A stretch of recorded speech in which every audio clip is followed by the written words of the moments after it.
Hello fourth year students. In this video we are going to talk about the yes-no questions with modal auxiliaries. How to form yes-no questions by using modal auxiliaries. So we are going to start this subject with a very important note that we have to examine carefully. The note says that the formation of yes-no questions with modal auxiliaries is subject to certain limitations and shifts of meaning. So what does this note mean? It means that when we use a modal auxiliary to make a yes-no question, we have to observe certain rules. Okay, this is the meaning of limitations. Limitations means that you have to observe, you have to watch, you have to be careful of certain rules when you use a modal auxiliary to make a yes-no question. So only there are rules? No, there is what are we going to also find? We are going to also find what shifts of meaning, a change of meaning. So what is the element that is going to change its meaning? We are going to see in the following examples. So for example, the modals of permission. We know that there are two modal auxiliaries used to give permission in statements. What are they? They are may and can. You may go, you are allowed to go. You can go, you are allowed to go. Okay? Here it is saying that, or it is said that may is especially used in what? In British English, to give permission in statements or to ask for permission in questions. What about can? Can is used in what? In American English. Okay, another meaning we have obligation. Another also to express obligation in statements or questions, we have two modal auxiliaries, either what? Must or have to. Must is much preferred in what? In British English, while have to is preferred in American, or have to is preferred, yes, in what? In American English. So keep this in mind when we are going to express or to ask for permission, or to express or ask for obligation. There will be some shift of meaning between the statement and the yes-no question. So in statements, they say that in statements there is what? There is speaker's authority. Who has the power to give permission or to express obligation in statements? It is the speaker. What about the questions? If we are making a question, if we are saying or asking for permission or obligation, a question, here it is going to be what? The listener's authority. You see, this is the shift of meaning that we have talked about. Okay, so again, permission and obligation in statements, they are referred to what? They are from what? They are from the speaker. But in questions, they are related to what? To the listener. For example, may I borrow your car?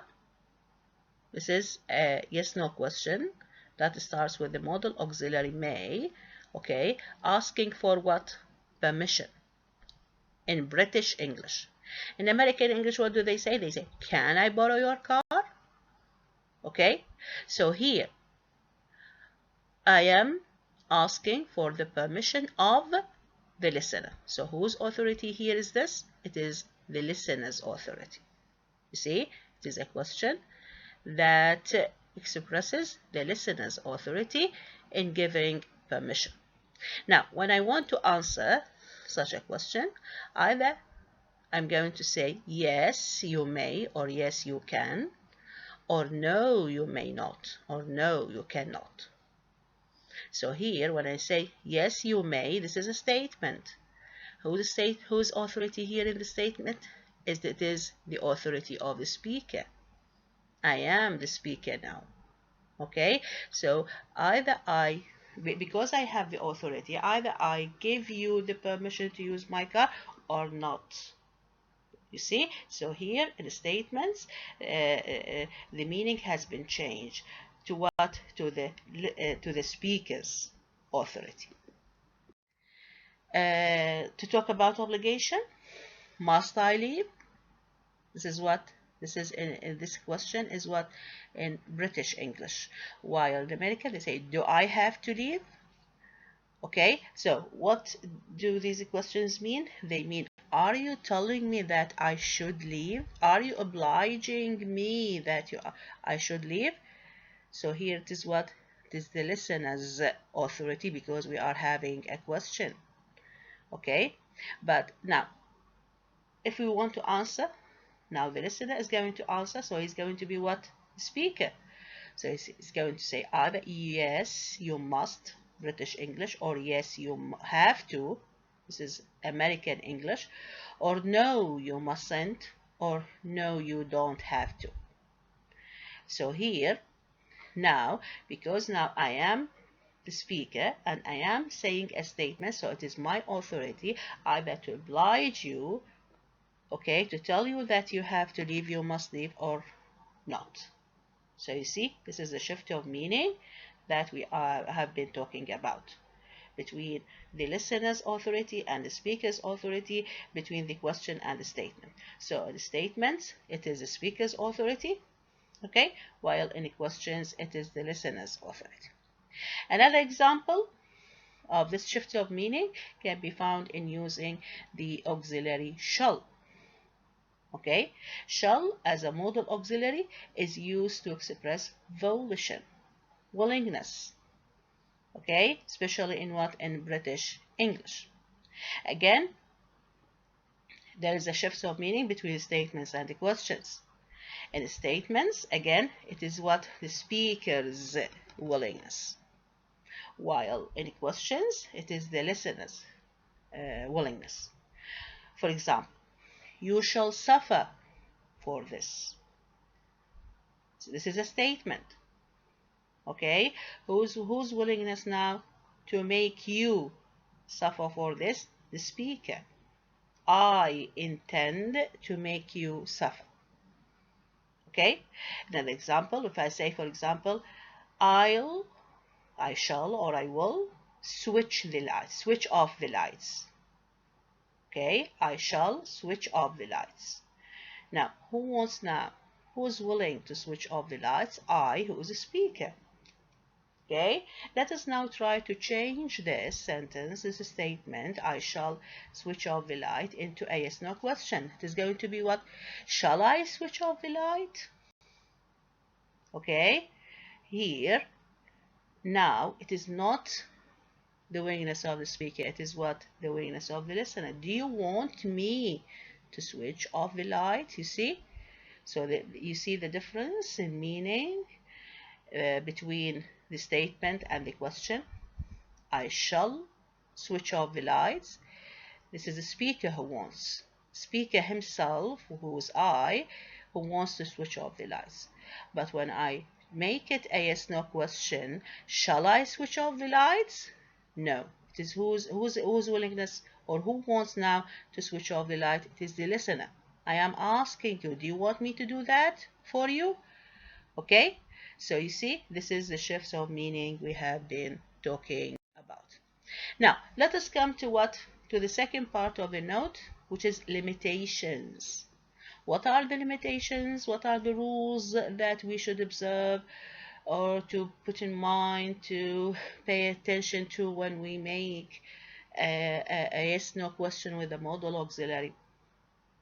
Okay, so if we start with shall, you are going to see that shall is only used with the first subjective pronouns when I want to make a direct yes-no question with the modal auxiliary. Okay, so in statements, shall as a modal auxiliary can be used with any pronoun. Okay, with the first person pronoun, with the second, with the third. But when I want to make a yes-no question Shall is used only with what? With the first person pronouns. What are the first person pronouns? I and we. I and we. Okay, number B. With we, so if I am making now a yes no question with a modal auxiliary, with the modal auxiliary which is shall, and the subject is we. Shall we? Okay, so here they say this combination of shall and we has both exclusive and inclusive senses, meanings. What does this mean? For example, shall we carry your suitcases? Shall we carry your suitcases? Here, such a question means that would you like us or do you want us to carry your suitcases? Here, the meaning is what? Exclusive. What does it mean exclusive? Here we are talking about only what? The speaker. Who is going to carry the suitcases? The speaker. What about the listener? Is the listener now included? Is the listener, or will the listener now carry the suitcases with them? No. So which meaning we are having here? Or we here? We refers to whom? Only to the what? To the speaker, to the one who said the question. While the listener is what? Excluded. So there is what? An exclusive meaning. But when I say, shall we have dinner? Shall we have dinner? Of course, who's going to have dinner here? It is not only the speaker, but both of them, the speaker and the listener. So both of them are going to be included in the meaning of the sentence. Is it clear? Would you like us? Us. Okay, both of us. Both of the two sides, speaker and the listener, to have dinner. So here, which meaning we are having? We are having inclusive meaning. Why? Because here we refers to both of the two sides, speaker and the listener. Okay? Now, another limitation or another rule that we need to observe here in making a yes no question with the modal auxiliary is with the modal auxiliary may, when we use it to express possibility. You remember that may is used to talk about or to refer or to indicate two meanings, permission and possibility. Now, we are going to talk about the meaning of possibility. So if we want to make a yes no question, okay, asking about possibility by using the modal auxiliary may, here you have to see or have to know that may, okay, the modal auxiliary may, when it expresses possibility, is not employed, is not used at all in questions. Okay, so what do we use instead of it? We use can. Can, or more commonly in American English, they use could, takes its place. So, to express possibility in questions, in yes no question, what do we use? We use can or could in American English. But what about in statements? Here we are allowed to use may to express what? Possibility. So, can or could they have missed their flight? Okay, here can or could express what? Possibility. Is it possible that they have missed their flight? That's why they haven't come or they haven't arrived. Now, look at the answer. What is the answer? Yes, they may have or might have. So here, because the answer comes in the form of a statement, here we are allowed to use may or might to express possibility. Okay, another limitation or rule is talking about the modal auxiliary need and must. So need in British English is a non-assertive auxiliary in clauses where the corresponding positive form is must. In which meaning? Here we are talking about the meaning of necessity. You remember that must and need, both of them are used to express two meanings, either obligation or necessity. So if we are talking about the meaning of necessity, if you remember, we said that must cannot be used in negative sentences. We should replace it with what? With can't. And we have said this in negation. So this tells us that must is what is an assertive form. It is used only in what? In positive sentences. In which meaning? In the meaning of necessity. So because we have to use only must in what? In only in positive sentences. So in negative sentences, we should replace it with what? With can't. With can't. Okay? The same thing in questions. Because questions are non-assertive type of sentences, so here to express necessity, we cannot use must. We should use instead of it what? Need. And as you see here, this is what mainly you much preferred or is used in what? In British English. So, need it happen? Is it necessary to happen? Okay, so you see here, I used need to make this yes/no question. I didn't say must it happen. Is it clear? Because must, as you remember, it is what? It is an assertive form. It is used only in positive statements. Positive and statements. Is it clear? Now, when I want to answer such a question, I will say what? Yes, it must or it has to.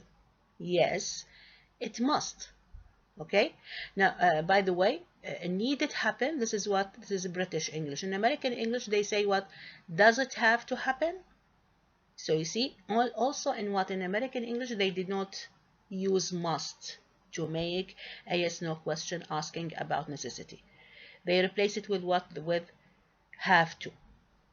So the question will be, does it have to happen?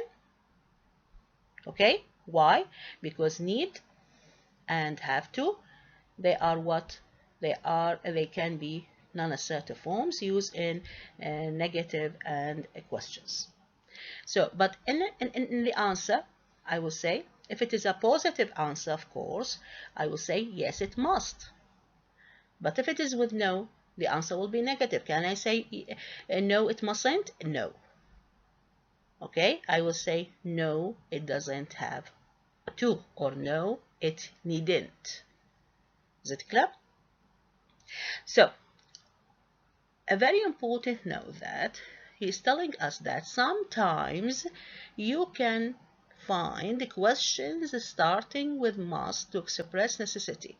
Which type of a question, if you remember, this is what? The positive orientation question. The positive orientation yes/no question. What do you mean by the positive orientation of a yes/no question? It is the question that we are sure it is going to be answered with yes. And the answer with yes is going to be positive, not negative. That's why we can use must to make it. Is it clear?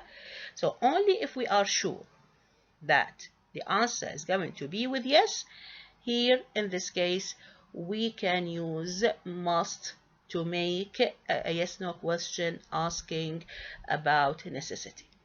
But if we are not sure, okay, or if we are sure that the answer is going to be no, here we cannot use must. We have to replace it with what? With need in British English and have to in American English. So here, these are the limitations, these are the rules that you have to pay attention to when making a yes/no questions with the modal auxiliary. And also, as you see that when you are making a yes/no question with a modal auxiliary, there will be a shift of meaning, especially a shift of authority between the speaker and the listener.